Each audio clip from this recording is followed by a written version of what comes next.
Our next honoree is former head coach Gary Williams, who began his head coaching career at American University, leading the Eagles from 1978 to 1982 while posting an impressive .632 winning percentage. Interestingly enough, his team's back-to-back 21 seasons were only the second time that had occurred in school history. The previous teams to do so, the 1959 and 1960 teams, led by Dickie Wells, Willie Jones, Beanie Howell, and Coach Dave Carrasco. So another tie to both of the honorees that we have today. In addition to the many wins and consecutive postseason appearances, Coach Williams' coaching abilities were evident in the development of outstanding players, including Eagles greats Boo Bowers and Gordon Austin. And Gordon is in attendance today. His leadership generated another era of success for American University basketball programs, and he went on to a legendary coaching career that includes 668 career victories.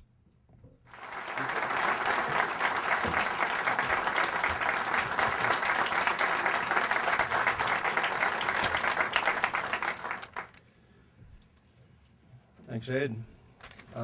As a sidelight to the Ray Vocal story, we're playing up at Ryder, and he was on the streak now. He's got 16 in a row shots he's made. So he's in the game, and Ray wasn't a starter. That's the other part of it, but because he shot like he shot. But he's in the game, and it's right before halftime. There's about 3 seconds, the clock's winding down. He's right in front of our bench, and so I'm yelling, which is very unusual for me to yell, but I was yelling, shoot, shoot. And Ray's got the ball, and he's dribbling 3, 2, 1, and the buzzer goes off. And I started to yell at him for not shooting, and then he looked at me like, are you kidding me? I was going to mess up the record just on a half-court shot. So.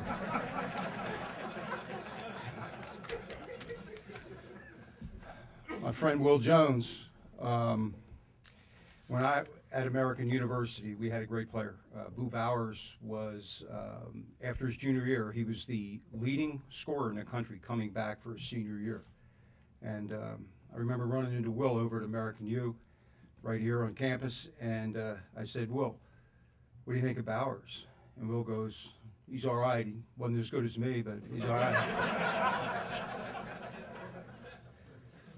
See, Jim Howe here, I'm glad he didn't bring his whistle. I think he only got me for one technical.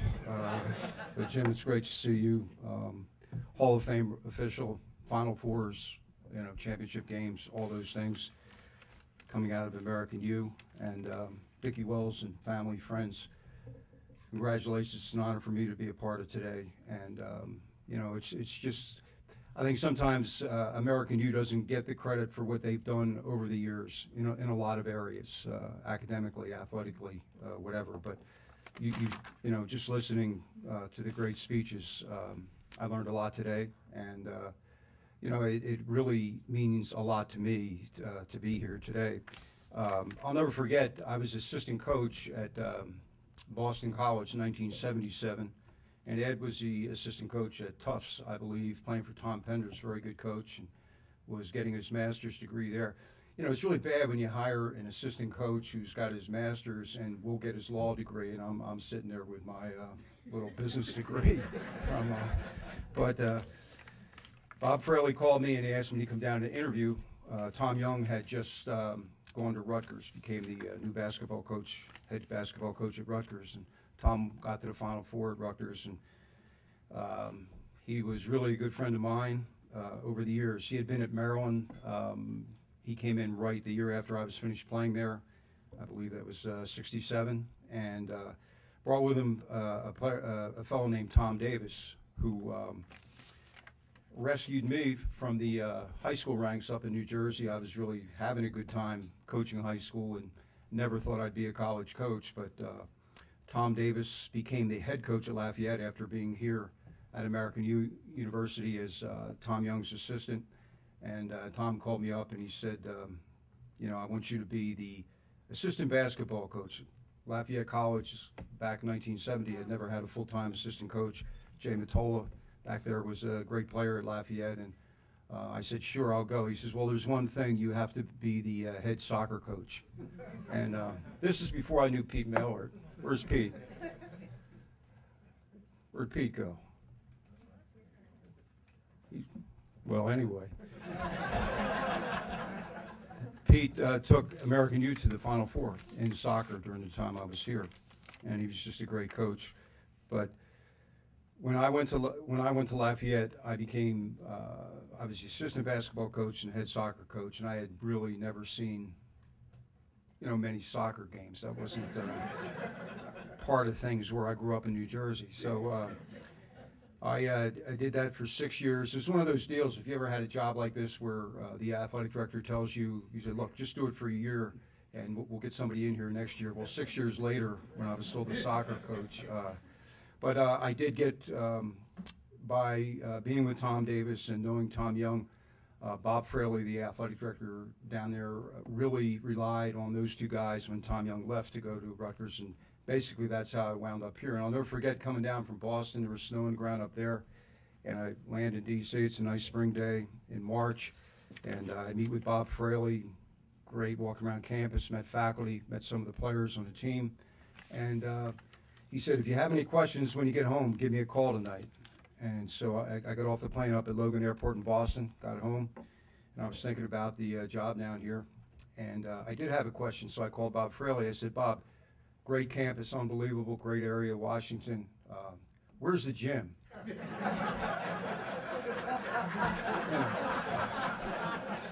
He kind of forgot to show me the gym. But the great thing was I was 33 years old, just turned 33, and I didn't care. It didn't matter. I just felt, I might have been young and naive, but I felt we could win games here at American U. Little did I know I'd be working with Ed Tapscott, Jay Matola, Frank DeLeo, great assistants the first year. And, I didn't know how to be a head coach. I was going to learn on the job how to be a head coach, and thankfully I had really good people to work with. And it was really tough. The first 2 years, we were 27-27 for those 2 years. We struggled at times. We had some guys who were really difficult to coach. I'm sure some of those guys thought I was difficult to play for. But I learned, and we learned together. And Fran Dunphy came in right after that when Jay took the job in New York City. And Ed, Jay, and I, Sue Gobble was our secretary. We were in an office about probably about a third of this room, and we all coexisted, and it was great because it was all about basketball. Back then, AU was in a situation where if we did something really good, it got a lot of attention, and when things didn't go that well, it kind of got buried. We had a fellow named Mike Trilling who just happened to work on the night shift at the Washington Post. Mike's, as a lot of you people know, was a great ambassador, former sports information director for American U. So he'd sneak us on the front page of the sports section when we won, which was tremendous. And you learned a lot. It mentioned packing vans, things like that. But you didn't look at that as as anything that was really hard to do, because I had a coaching job. We were, I really enjoyed what I was doing, and it was an opportunity to play. And to get over to Fort Myer, you had to go through D.C. traffic at night and try to get over there, get to the games. And I'll never forget during the Iranian hostage crisis, we would be frisked before we could get on the, to play a game. And it was really a great, interesting experience for me. And I remember we convinced the players, just three of my players are here today, as was mentioned. And, Ed and I convinced the players that when we got to over at Fort Myer, that part of our stretching program before the game started was lifting weights to move them out of the way so we could get 2 benches into an area where we could have kind of a locker room over there at Fort Myer. And these guys, they just accepted that. They were really good, And it's great to see you guys here and see you guys again. And, it's, Gordon Austin, Jimmy Lutz, Freddie Onion. I had a lot of fun coaching those guys, and certain guys you coach, and you know they're going to be successful, whether it's basketball or whatever, after they're done with school. And, you know, Jim, Gordon, I never worried about you. Ferdy, I worried about you a little bit, to tell you that. But Ferdy's done great, and it's great to see. And, you know, I never looked at American U as that, you know, we had a disadvantage. I always thought that, you know, it was just a great opportunity. We're in the old East Coast Conference with Temple, St. Joe, LaSalle, and Westchester, Bucknell, Ryder, teams like that, Lafayette, who's playing American U today. And it was just to get a head coaching job. I never looked at myself when I was a high school coach as ever being a head coach in college. And American U gave me that opportunity. And Bob Fraley, along with some other really nice people, gave me that opportunity. And I think in, you know, listening to the stories about Dickie Wells, if you can be given an opportunity, then I think the great thing is to take advantage of it. You try to take advantage of your situation to make it a good situation. You know, we didn't want to hear we couldn't play Georgetown, we couldn't, you know, play with George Washington, teams like that in the area. Plus, in our league, it was always the Philly teams, you know, the Big Five back then. You couldn't beat Temple, St. Joe, and LaSalle. Well, we did, and it was through the help of guys like Ed Tapscott and players like these guys that are here today that allows that to happen.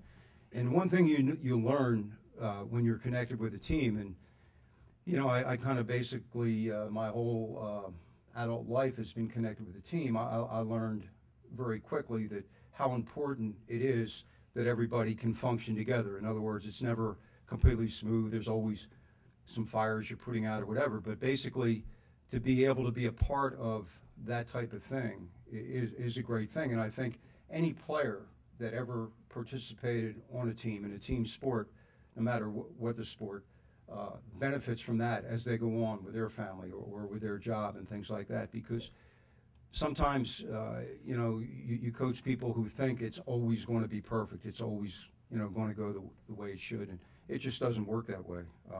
And, you know, the great players that I was able to coach here at American U certainly taught me a lot. When you coach, everybody thinks, well, the coach is, you know, teaching players all the time. Well, you learn a lot of things from your players. You see them change from the time they're 18 years old to the time they're 22 years old and become people that you know are going to be successful. And, you know, to be a part of things here at American U during the 4 years that I did, there's whatever success I had after American U, a lot of it had to do with being here because we had to fight for things. We had to work hard. We didn't have the budgets. Some places did. But like I said, we never took that and used that as an excuse not to be successful. So I learned. You know, I learned from that when I went to Boston College, Ohio State, and back here to Maryland, that we were going to be able to be competitive. Somehow, some way, you can figure out a way to get it done. And with the help of a lot of great people, I certainly did. And when you're in sports, and one thing that's great, like I've seen some guys, some people that are here today for a long time, but like you don't miss a beat when you see them because you were right where they were. You know, everybody, we were in it together, and so those things will never change. And you know, a lot of things can change during the course of your life, but not the teams you were part of, not the players you were associated with, not the coaches that I was fortunate enough to coach with. So I just like to thank American U for this great honor. You know, to be inducted with Dickie Wells is certainly special, makes it even more special. And the fact that so many people care about American U and have watched, you know, this building go up, watched the new basketball arena go up over the years. And, you know, I'm just thrilled that I played a small part. Thank you.